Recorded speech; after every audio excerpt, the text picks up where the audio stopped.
గెన్సుగడ్డ పులుసు పెడుతున్నానండి నేను. అంటే ఇదిగో ఎర్రవి చిలకడ దుంప అంటారు కదా, దీన్ని తొక్కు తీసి ముక్కలుగా కట్ చేసి నీళ్ళల్లో పెట్టాను. తర్వాత ఒక 3 టమోటాలు తీసుకున్నా, ముక్కలు కట్ చేసా, మరి అంత సన్నగా ఏం కాదు. తర్వాత 3 పచ్చిమిర్చి, ఆనియన్ ఇట్లా కొంచెం లావుగానే చేసుకోండి, పులుసు బాగుంటుంది. తర్వాత కరివేపాకు, కొత్తిమీర, నెక్స్ట్ వచ్చేసి అల్లము తెల్లగడ్డ పేస్టు. ఇది కొంచెం వీటికి ఏంటంటే కొంచెం తెల్లగడ్డలు వేసుకుంటే బాగుంటుంది పులుసులో వేగేటప్పుడు. తిరగమాత కావాల్సింది ఏంటంటే ఆవాలు, పచ్చెనగపప్పు, మినప్పప్పు, కొంచెం ధనియాలు, కొంచెం ఏంటంటే మెంతులు కొంచెం వేసుకుంటే చాలు, ఎక్కువ వేసుకోకూడదు. కొంచెం వచ్చి జీలకర్ర. నెక్స్ట్ వచ్చేసి చింతపండు, అంటే నిమ్మకాయ సైజు కన్నా కొంచెం ఎక్కువే ఉండాలి, పులుసు కదా, చేపల పులుసు లాగా.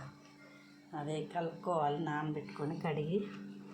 నెక్స్ట్ వచ్చేసి పసుపు, ధనియాల పౌడరు, ఉప్పు, కారం, ఇవి వీటికి కావాల్సింది.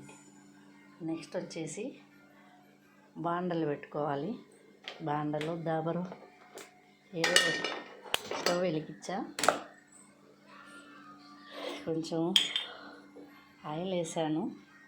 మరీ ఏమి ఎక్కువ అవసరం లేదు ఆయిల్, ఒక 2 స్పూన్లు, పులుసు కదా, అవి వేగేంత వరకు వేసాను. ఇది ఆయిల్ కాగింది, వేడెక్కింది. తర్వాత ఇవన్నీ వేసుకోవాలి ఆయిల్లో.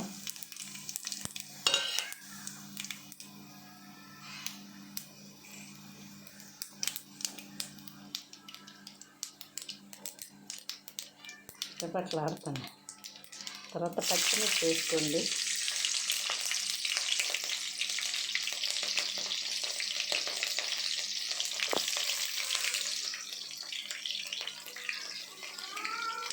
అయితే మనం ఉడికి పెట్టుకున్న తెల్లగడ్డలు, బాగుంటుంది పులుసు, అది కూడా వేసుకోండి నూనెలో. తర్వాత ఆనియన్ వేసుకోండి.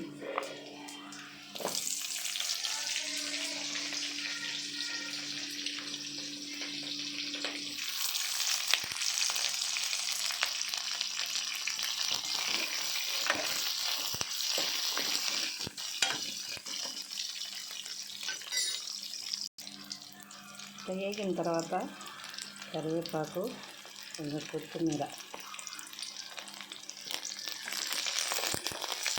చప్పట్లు వస్తుంది కదా, ముందే వేసుకోబాకండి, వాసన బాగా వేస్తేనే బాగుంటుంది.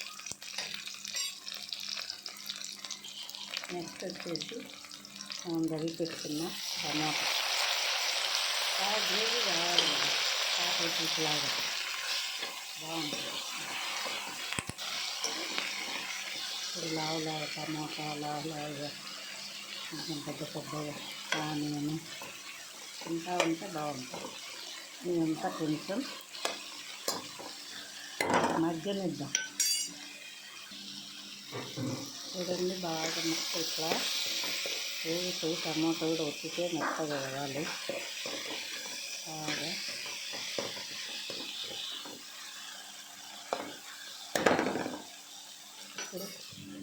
కొంచెం 1 స్పూను అల్లం పేస్ట్ వేసా. అల్లము తెల్లగడ్డ పేస్ట్ ఇది బాగా కలుపుకోవాలి.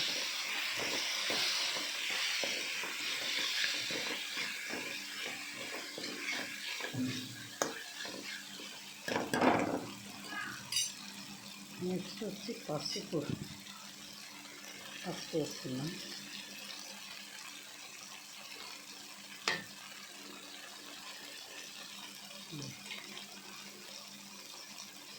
తర్వాత వచ్చి సాల్ట్ వేస్తున్నాం. సాల్ట్ వేస్తే బాగా ముక్కలు తొందరగా మగ్గుతాయి, వాడతాయి బాగా. అడుగు అంటకుండా సిమ్లో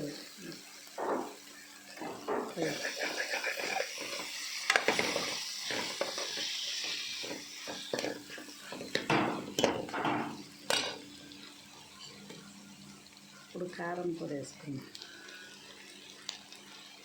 తగినంత వేసుకోండి కారం పొడి, మీరు తినేదాన్ని బట్టి. పచ్చిమిర్చి వేసాను కాబట్టి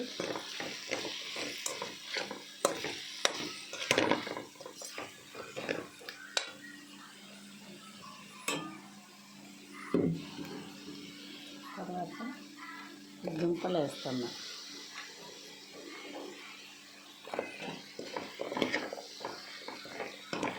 కూడా కొంచెం ఉప్పు కారం పడితే బాగుంటుందండి. ఈ విధంగా అయింది. ఉప్పు పసుపు కారం వేసా. నెక్స్ట్ వచ్చి ధనియాల పొడి వేస్తా.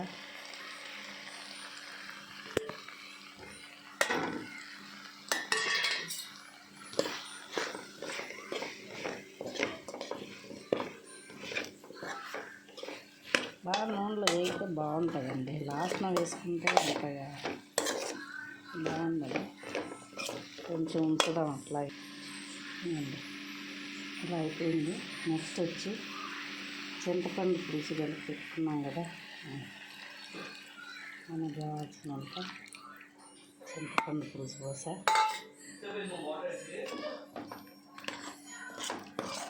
ఇందాకే వేసా మూటలు. ఇట్లా కొంచెం కలుపుకొని దాని తగినంత వాటర్ వేసుకున్నాం. కొన్ని నీళ్ళు వేసుకున్నాం. ముక్కలు మునిగేంత వరకు నీళ్ళు వేస్తే ఉడికేసరికి గట్టిగా అయిపోతుంది కదా.